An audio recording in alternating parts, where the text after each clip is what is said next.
जी हरिवंश महाराज जी। महाराज जी, आप कह रहे हैं कि आप एक एग्जाम की तैयारी कर रही हैं, परंतु इतनी बार असफलता मिलने के बाद भीतर एक डर बैठ गया है कि जो भी पढ़ते समय मन एकाग्र नहीं करने देता। महाराज जी, इस डर को हटाने के लिए मैं क्या करूं? भगवान से प्रार्थना करो। 10 बार हार जाए तो क्या हम 11वीं बार हार ही जाएंगे? ऐसा नहीं है। इस बार हो सकता है मैं निकल जाऊं। अच्छी पढ़ाई पढ़ो और बिल्कुल प्रसन्न रहो। ये सबसे बड़ी कमी है जो हम निराश हो जाते हैं। किसी भी स्थिति में निराशा नहीं आनी चाहिए यार। मनुष्य जीवन में किसी भी स्थिति में निराशा नहीं आनी चाहिए। हम फेल हो जाएं, हम हार जाएं, हम घाटे में, हम विपत्ति में, ये सब बनी रहेगी क्या? भैया, रात नहीं रही तो दिन नहीं रहेगा। बड़े बड़ों के जीवन में एक समानता नहीं पाई गई।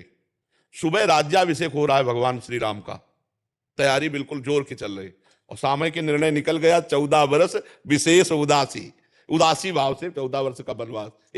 भगवान को, हम लोग इंसान है यार, कब क्या कैसी परिस्थिति आएगी वो बदलती रहेगी। आप कई बार मान लो परास्त हो चुके, हार चुके, फेल हो चुके या असफल हो चुके व्यापार में, किसी भी विषय पे, तो निराशा नहीं आनी चाहिए। उदास मत होइए, फिर एक नया जोश लाइए, फिर नई उमंग लाइए, और हम उस पर विजय प्राप्त करेंगे। देखो, अगर उमंग छोड़ दें हम, तो अभी हम ऐसे हैं जैसे पुरानी बिल्डिंग की पूरी नींव गिर गई हो, पूरा मकान ढह जाए। अभी अभी इसी समय हमारे शरीर में भयंकर पीड़ा है। कितने कष्ट तुम्हें गिनावे, लेकिन हम उत्साह के, एकमात्र भगवान का बल और उत्साह, हम हारे नहीं हैं। अभी भी हम नहीं हारे, तो हमारी दिनचर्या चल रही, 12 बजे रात्रि से दिनचर्या चल रही। अगर हम हार जाएं तो अभी बिस्तर पकड़ ले, अभी बिस्तर पकड़ ले। हारे नहीं, नहीं नहीं। ये शरीर रोगी हो सकता है, मैं रोगी नहीं हूं। ये शरीर में पीड़ा है, मेरे में पीड़ा नहीं। तो हम आपके साथ बैठे हुए प्रश्न उत्तर कर रहे, हमारी दिनचर्या चल रही। अगर आप हार जाएंगे तो देखो आपको विक्षेप पड़ने लगा, कि पढ़ते हुए विक्षेप, यार आप फेल तो हो ही जाना है, या पता नहीं फिर फेल हो गए तो सब पढ़ाई लिखाई नहीं। अगर हम फिर भी फेल हो जाते तो फिर भी निराश नहीं होंगे। फिर मान लो पढ़ाई ही केवल जीवन थोड़ी है, और भी जीने के उद्देश्य हैं, और भी जीने के रास्ते हैं। केवल पढ़ाई, अगर हम पढ़ाई में नहीं सफल हो पाते हैं तो क्या हमारा जीवन ही बेकार हो जाएगा? बहुत विवेक से हमें जीना है। हमें समाज के लिए जीना है, परिवार के लिए जीना है। हमें और जीने के कई कारण हैं जीने का। क्यों यही नहीं कि हम फेल होते चले गए तो आप क्या करें, शरीर को नष्ट कर दें। बहुत से बच्चे ऐसे करते हैं, बहुत से किसान ऐसा कर लेते हैं, बहुत से व्यापारी ऐसा नहीं करना चाहिए। हमारे जीने के और भी कारण हैं। सबसे बड़ा कारण है भगवत प्राप्ति, और वो अगर इस मनुष्य शरीर में नहीं हुआ तो किसी योनि में नहीं होगी। मुझे भजन करना है, मुझे भगवान की प्राप्ति करनी है, और भगवान मिल गए तो सब कुछ मिल जाएगा। आप विचार करो, भगवान मिल, हमको एक बहुत बड़े विद्वान मिले काशी में। जब हम घाटों पे रहते थे वैराग्य से, तो उन्होंने कहा, स्वामी जी आप कितना पढ़े? उनका कक्षा 9, गांव के स्कूल के।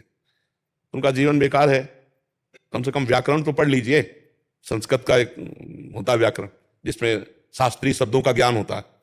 उनका हमारी आस्था नहीं है, हमारी आस्था भजन और तपस्या में है। तो उनका क्या ज्ञान प्राप्त हो जाएगा भजन और तपस्या से, बिना व्याकरण पढ़े? उनका मुझे तो ऐसा विश्वास है कि वेदों का अर्थ भी आ जाएगा अगर तपस्या और भजन हो, क्योंकि तपस्या से क्या नहीं हो सकता, भजन से क्या नहीं हो सकता।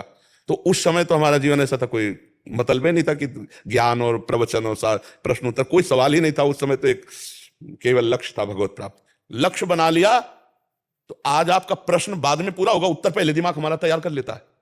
ये हमको बताते थोड़ी कि हम प्रश्न क्या करने वाले हैं। ऐसा नहीं है कि पहले हमें प्रश्न बताया गया हो फिर हम उसका उत्तर चयन किया हो, फिर नहीं। आप करो, आप प्रश्न करो, और पूरा नहीं होने देंगे, उत्तर भगवान पहले यहां फिट कर देंगे। क्यों? क्योंकि उत्तर हम नहीं दे रहे, हमारे भगवान बैठ करके दिमाग में देते हैं। इसलिए जहां तुम्हारा प्रश्न हुआ फौरन उत्तर। एक प्रश्न ऐसे ऐसे जटिल प्रश्न, और एक दिन से चल रहा है, वर्षों से चल रहा है, वर्षों से प्रश्न आ रहे हैं और वर्षों से उत्तर हो रहा है। चाहे जितना पढ़ा लिखा हो, उत्तर के लिए समय चाहिए। उत्तर के लिए समय चाहिए कि नहीं चाहिए? कि भाई ये एक विषय का उत्तर थोड़ी हो रहा है। लेकिन आप देख रहे हो प्रश्न के उत्तर, ये पढ़ाई का उत्तर नहीं है। कक्षा 9 पढ़े गांव के स्कूल की चलते हो हालत क्या होती है? धूप में मास्टर बैठे, सर्दी में लड़का उधर बैठे हुए। हम ऐसे स्कूल में पढ़े, ऐसे थोड़ी पढ़े कि ABCD तो 6 से शुरू की जाती, कक्षा 6 से ABCD शुरू होती थी। तो 9 कक्षा में क्या है, 9 तक कितनी पढ़ाई होती, ना कोई संस्कृत कॉलेज गए, ना कोई ऐसा पढ़े। तो हम ये कह रहे हैं कि हमारे जीवन का उद्देश्य यदि सत्य है तो प्रकाशित होकर रहेगा। कितना पढ़ जाते, क्या बनते, क्या बनते? और आज भगवान की शरण में तो जो बने हैं वो सब यही दर्शन देने आते हैं। तो हम ये कह रहे हैं कि निराश होने की जरूरत नहीं। सबके लिए एक स्थान बाकी है भगवान। जब सब जगह से हार जाला तो भगवान की शरण में हो जाना, देखना तुम जीत जाओगे, तुम जीत जाओगे। भगवान का बल अमोघ बल है, अमोघ बल है। वो हम अपने से कह रहे हैं, मरी हुई किडनी, फेल किडनी को 18 वर्ष हो गए चलते हुए, तो वो कहां से चल रहा है? भगवान का बल चल रहा है, भगवान के बल से चल रहा है। वो कर्तुम अकर्तुम अन्यथा कर्तुम है, हारना नहीं।